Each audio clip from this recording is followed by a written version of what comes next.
എല്ലാവർക്കും നമസ്കാരം. പൃഥ്വി വ്ളോഗ്സിലേക്ക് സ്വാഗതം. ഇന്ന് ഞാൻ സാമ്പാർ പൊടിയാണ് ഉണ്ടാക്കുന്നത്.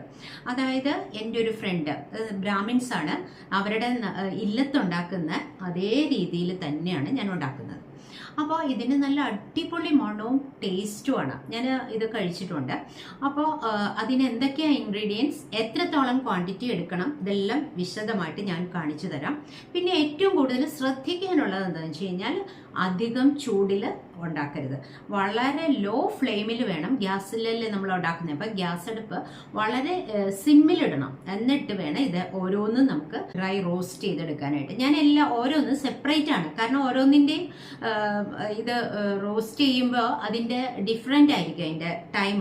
അപ്പോൾ അതുകൊണ്ട് ഓരോന്നും സെപ്പറേറ്റ് ആയിട്ടാണ് ഞാൻ റോസ്റ്റ് ചെയ്തെടുക്കുന്നത്. ഡ്രൈ റോസ്റ്റാണ്, എണ്ണ ഒട്ടും ചേർക്കുന്നില്ല.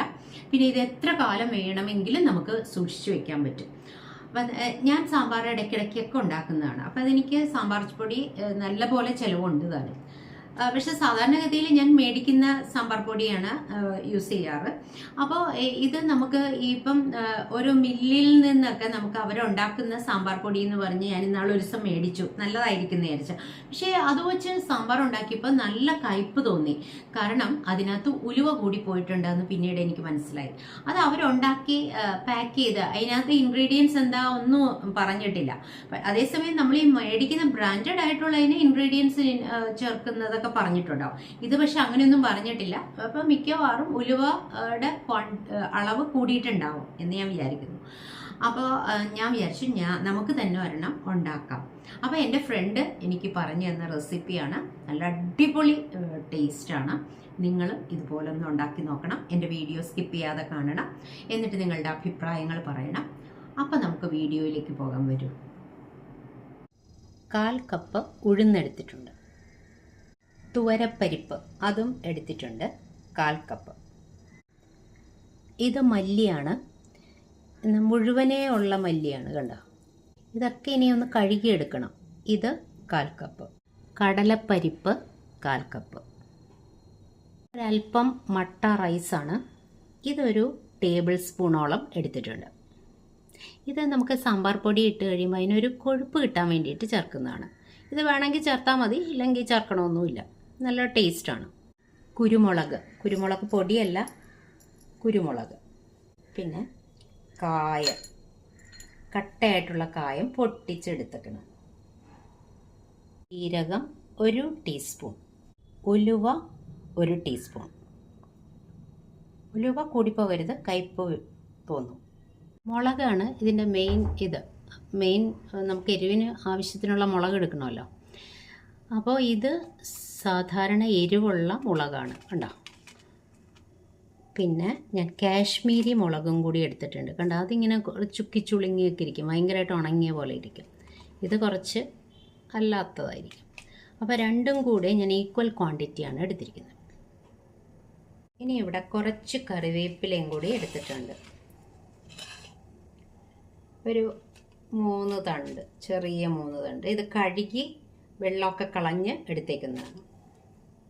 ഇനി നമുക്ക് ഒരു പാൻ അടുപ്പത്ത് വെച്ചിട്ടുണ്ട്. ഇനിയും ഇതിൽ ഓരോന്നായിട്ട് വറുത്തെടുക്കുന്നതാണ് നല്ലത്.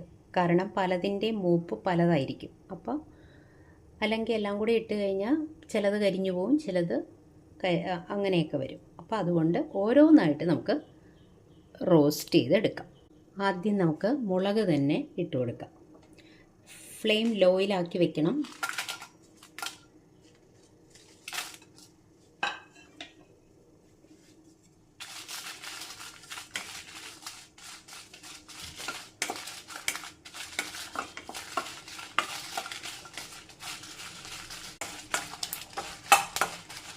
നല്ലപോലെ മൂത്ത് വന്നിട്ടുണ്ട്. ഇനി നമുക്ക് ഇതൊരു പാത്രത്തിലേക്ക് പകർത്താം. ഞാൻ സ്റ്റൗ ഓഫ് ചെയ്ത് വെച്ചു. എന്നിട്ടിനെ ഒരു ഉണങ്ങിയ പാത്രത്തിലേക്ക്, ഒട്ടും ജലാംശമില്ലാതെ ഉള്ള ഒരു പാത്രത്തിലേക്ക് പകർത്താം.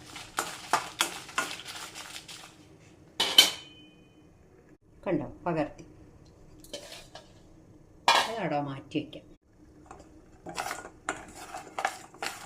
ഇനി ഇട്ട് കൊടുത്തിരിക്കുന്നത് കടലപ്പരിപ്പാണ്.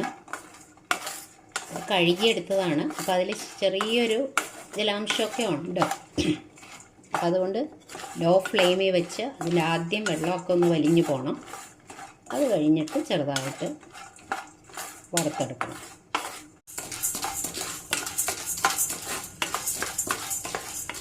പരിപ്പ് റെഡിയായി വരുന്നുണ്ട്. അതിൻ്റെ ഒരു മൂത്തതിൻ്റെ ഒരു സ്മെല്ല് വരും. അപ്പോൾ ഇത്രയും മതിയാവും. ഒരുപാട് ഡാർക്ക് ബ്രൗൺ ഒന്നും ആക്കേണ്ട ആവശ്യമില്ല. ഇപ്പം നമ്മൾ മുളക് വറുത്ത് വെച്ചേക്കുന്ന പാത്രത്തിലേക്ക് തന്നെ മാറ്റി. ഇനി അടുത്തതായിട്ട് ഇടുന്നത് ഉഴുന്ന്. ഇതും കഴുകിയെടുത്താണ്. അപ്പോൾ ആദ്യം ഇതിൻ്റെ വെള്ളമൊന്ന് ഞാനിപ്പോൾ സ്റ്റൗ ഓഫ് ചെയ്ത് വെച്ചിരിക്കുകയാണ്.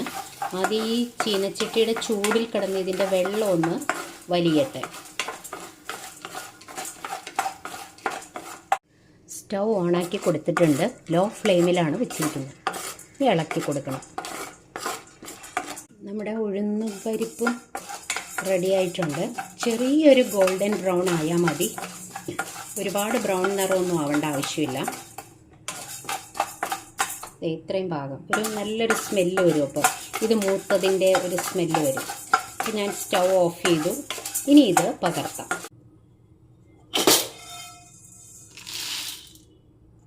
അടുത്തത് ഞാനിടാൻ പോണത് മല്ലി. കഴുകി വെച്ചതാണ്. അപ്പോൾ ഇതിനൊരു ചെറിയൊരു ജലാംശമുണ്ട്. അപ്പോൾ ആദ്യം തന്നെ ഇതിൻ്റെ ജലാംശം ഒന്ന് ഈ ചൂടുള്ള സ്റ്റൗ ഓഫ് ചെയ്ത് വെച്ചിരിക്കുകയാണ് കേട്ടോ. അപ്പോൾ ചൂടുള്ള ചീനച്ചട്ടി കിടന്ന് അതിൻ്റെ വാട്ടർ കണ്ടൻറ്റ് അതുമ്മ പരണ്ടിരിക്കുന്നത് മുഴുവൻ പോട്ടെ. എന്നിട്ട് സ്റ്റൗ ഓൺ ചെയ്ത് കൊടുക്കാം. സ്റ്റൗ ഓൺ ചെയ്ത് ലോ ഫ്ലെയിമിൽ വെച്ചു. മല്ലി ഇളക്കി കൊടുത്തുകൊണ്ടിരിക്കുകയാണ്. മല്ലി മൂത്ത് വന്നിട്ടുണ്ട്. കണ്ടോ, മല്ലി ഒന്ന് പൊട്ടി വരും. ഇത്രയും മതിയാവും. ഒരുപാട് മൂത്ത് കരിഞ്ഞു പോകരുത്. ഇനി ഇത് പാത്രത്തിൽ നിന്ന് മാറ്റാം. ഇത് നമ്മൾ ഇട്ട് കൊടുക്കുന്നത് സാമ്പാർ പരിപ്പ്, തുവരപ്പരിപ്പ്. അതും കഴുകി വെച്ചുകൊണ്ട് ആദ്യം സ്റ്റൗ ഓൺ ചെയ്യുന്നതിന് മുന്നേ ആയിട്ട് ഒന്നതിലെ വാട്ടർ കണ്ടൻറ്റൊക്കെ കളയണം.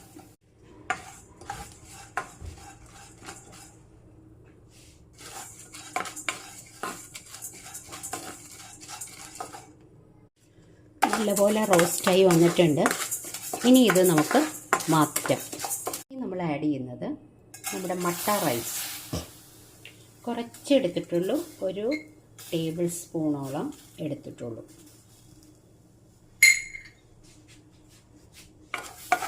ലോ ഫ്ലെയിമിലിടാൻ പ്രത്യേകം ശ്രദ്ധിക്കണം. ഫ്ലെയിം കൂട്ടി വയ്ക്കരുത്, പെട്ടെന്ന് കരിഞ്ഞു പോകും. അപ്പോൾ ഏറ്റവും കുറച്ച് നമ്മൾ ഇട്ടിട്ട് വേണം ഇത് റോസ്റ്റ് ചെയ്തെടുക്കാൻ.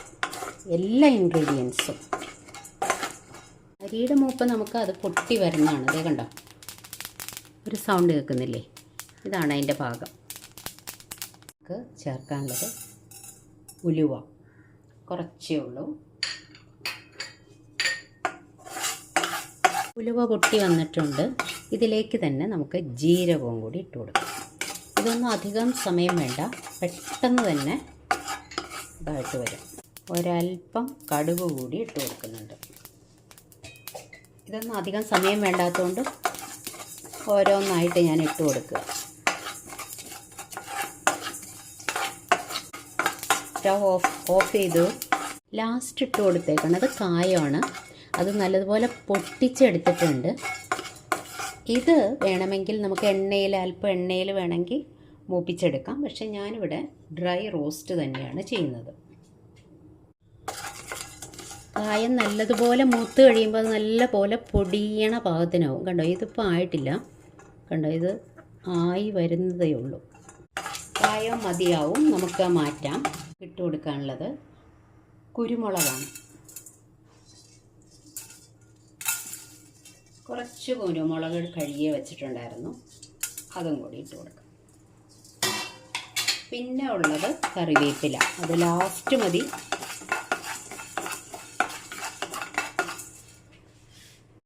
കുരുമുളക് നല്ലതുപോലെ റോസ്റ്റായി കഴിയുമ്പോൾ കറിവേപ്പില ഇതിലേക്ക് തന്നെ ഇട്ട് കൊടുത്തിട്ട് സ്റ്റൗ ഓഫ് ചെയ്താൽ മതി. കുരുമുളകും റോസ്റ്റായി വന്നിട്ടുണ്ട്. ഇനി നമുക്കിതിലേക്ക് തന്നെ നമ്മുടെ കറിവേപ്പിലയും കൂടി ഇട്ട് കൊടുക്കാം. കറിവേപ്പില കഴുകി വെച്ചതാണ്. എന്നിട്ട് അതിൻ്റെ വെള്ളമൊക്കെ കളഞ്ഞ് നല്ലതുപോലെ ഡ്രൈ ആയിട്ട് തന്നെയാണ് ഇരുന്നത്. ഓഫ് ചെയ്തു. ഇനിയും ഇതിലേക്ക് നമുക്കൊരല്പം മഞ്ഞൾ പൊടിയായിട്ട് ചേർക്കുന്നതുകൊണ്ടാണ് ഞാൻ ആദ്യമേ ഇടാതിരുന്നത്. സ്റ്റൗ ഓഫ് ചെയ്തതിന് ശേഷമാണ് ചേർക്കുന്നത്. നമ്മുടെ എല്ലാ ഇൻഗ്രീഡിയൻസും നമ്മൾ ഡ്രൈ റോസ്റ്റ് ചെയ്ത് വെച്ചിട്ടുണ്ട്, കണ്ടില്ലേ. ഇനി ഇത് ഒന്ന് തണുത്തതിന് ശേഷം നമുക്ക് പൊടിച്ചെടുക്കാം. മിക്സിയുടെ ഞാൻ ചെറിയ ജാറിലിട്ട് പൊടിക്കാമെന്നാണ് വിചാരിക്കുന്നത്, കാരണം ചെറിയ ജാറാകുമ്പോൾ എളുപ്പം പൊടിഞ്ഞു കിട്ടും.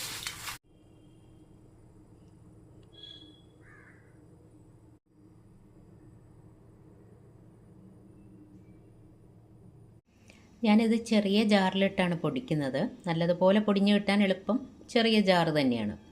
വലിയ ജാറിലാണെങ്കിൽ പിന്നെ അത് അരിച്ചെടുക്കുകയൊക്കെ വേണ്ടിയേ. അപ്പോൾ അതുകൊണ്ട് ചെറിയ ജാറിലിട്ട് പൊടിക്കാമെന്ന് വിചാരിച്ചു. പക്ഷേ ഒറ്റയടിക്ക് പൊടിക്കാൻ പറ്റില്ല. അപ്പോൾ അതുകൊണ്ട് 2 3 ബാച്ചായിട്ട് നമുക്ക് പൊടിച്ചെടുത്തുകൊണ്ട് വരാം. ഫസ്റ്റ് ബാച്ച് നമ്മളിവിടെ പൊടിച്ചെടുത്തിട്ടുണ്ട്. നല്ലതുപോലെ പൊടിച്ചെടുക്കണം. കണ്ടോ, ഇതിപ്പോൾ ഇവിടെ നല്ലതുപോലെ പൊടിഞ്ഞു വന്നിട്ടുണ്ട്. ഇത് നമുക്ക് മാറ്റിയേക്കാം. നമ്മുടെ സെക്കൻഡ് ബാച്ച് പൊടിക്കാൻ പോവുക. സെക്കൻഡ് ബാച്ച് ഇവിടെ പൊടിഞ്ഞു വന്നിട്ടുണ്ട്, കണ്ടില്ലേ.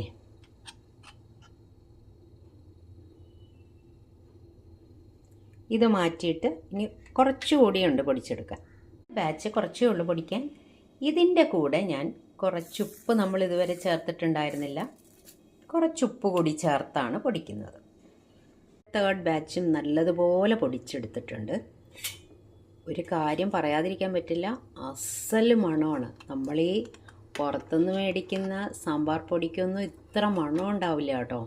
ഇത് നമ്മൾ തന്നെ വറുത്ത് പൊടിച്ചെടുക്കുന്നതിൻ്റെ ഒരു നല്ല അസൽ മണമാണ് കേട്ടോ. എല്ലാം കൂടെ പൊടിച്ചെടുത്തു. ഇനി ഇത് നമുക്ക് ഒരുമിച്ച് എല്ലാം കൂടെ ഒന്ന് മിക്സ് ചെയ്യാം. നമ്മുടെ തേർഡ് ബാച്ചും കൂടെ ഇതിലേക്ക് എടുത്തു കൊടുത്തു. ഇതിനകത്താണ് നമ്മൾ ഉപ്പൊക്കെ ചേർത്തത്. ആദ്യത്തെ ഇതിലൊന്നും നമ്മൾ ഉപ്പിട്ടിട്ടുണ്ടായിരുന്നില്ല. ഇനി എല്ലാം കൂടെ ഒന്ന് മിക്സ് ചെയ്താൽ മതി.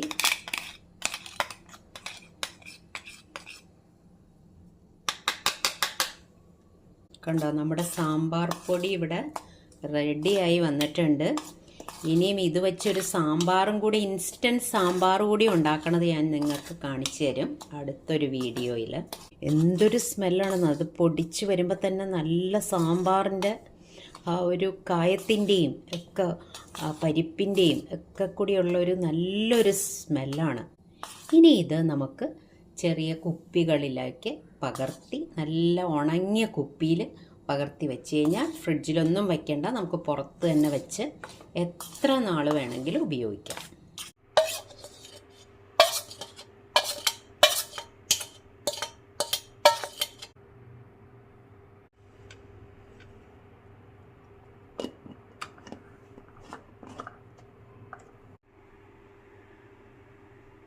സാമ്പാർ പൊടി ഉണ്ടാക്കിയത് കണ്ടല്ലോ, നല്ല അടിപൊളിയാണ്. നിങ്ങൾക്ക് ഇഷ്ടപ്പെടും. അപ്പോൾ അത് പൊടിക്കുമ്പോൾ തന്നെ നല്ലൊരു സാമ്പാറിൻ്റെ ഒരു മണമാണ് കേട്ടോ. നമ്മൾ വാങ്ങിക്കുന്ന പൊടിയൊന്നുമല്ല ഇത് വെച്ച് നോക്കുമ്പോൾ. അപ്പോൾ അടുത്ത വീഡിയോയിൽ നമുക്ക് ഉടനെ കാണാം. Thank you.